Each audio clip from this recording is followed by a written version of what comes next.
बिस्मिल्लाहिर्रहमानिर्रहीम अस्सलाम वालेकुम एंड वेलकम टू द इसके फिजिकल थेरेपिस्ट। उम्मीद करता हूँ आप खैरियत से होंगे। मैं हाजिर हूँ एक नए लेक्चर के साथ। तो जैसे हमने पिछली वीडियोस में डिस्कस किया था कि ह्यूमन स्केलेटन दो चीज़ों से मिलकर बना होता है, बोन्स एंड कार्टिलेज। बोन्स जो कि हम ऑलरेडी डिस्कस कर चुके हैं और आज हम कार्टिलेज के बारे में पढ़ेंगे। चिकन खाते वक्त अक्सर आपने नोट किया होगा कि गोश्त के बीच में से एक ऐसा चीज़ निकलता है जो कि ना गोश्त की तरह नरम होता है और ना हड्डी की तरह सख्त, जो खाने में भी बड़ा लजीज होता है। पर्सनली मुझे बहुत पसंद है, तो उसे कार्टिलेज कहते हैं। या अगर आप देखें तो ईयर के आउटर साइड, ईयर का ये जो बाहर वाला पोर्शन है, ये भी कार्टिलेज से बना होता है।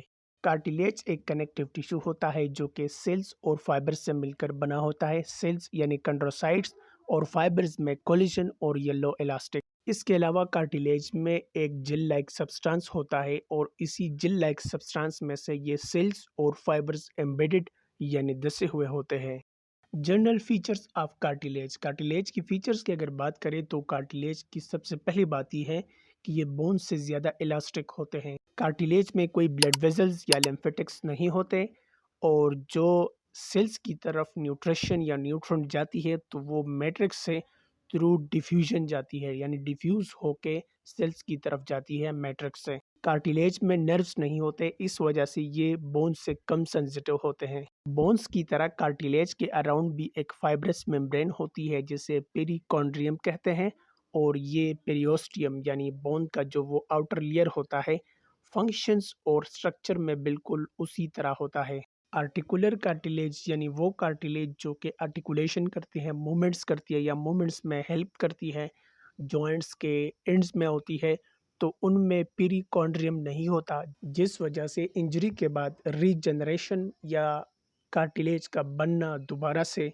तो वो नाकाफ़ी होता है या बिल्कुल होता नहीं है। जब कार्टिलेज कैल्सिफाई होता है तो कंड्रोसाइट्स रिप्लेस हो जाते हैं, ख़त्म हो जाते हैं, और कार्टिलेज जो है उससे बोन लाइक टिश्यू बन जाता है। बॉडी में देखें तो हमारे पास तीन तरह के कार्टिलेज प्रेजेंट होती हैं, एक हाइलिन कार्टिलेज, फाइब्रो कार्टिलेज और तीसरा इलास्टिक कार्टिलेज।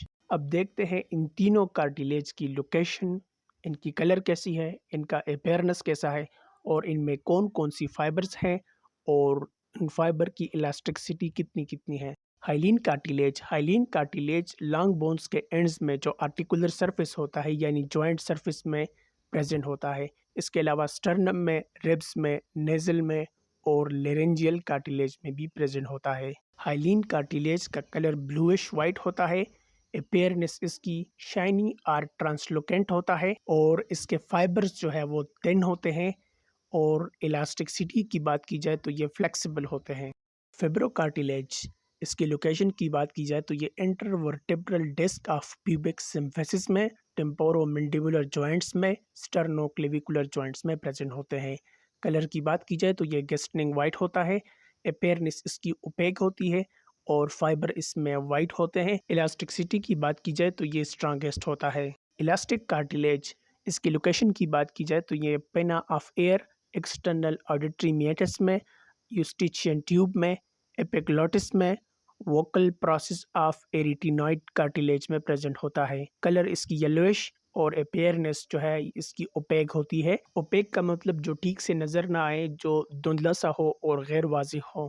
फाइबर्स इसकी येलो होती हैं और इलास्टिसिटी की बात की जाए तो ये मोस्ट फ्लेक्सिबल होते हैं।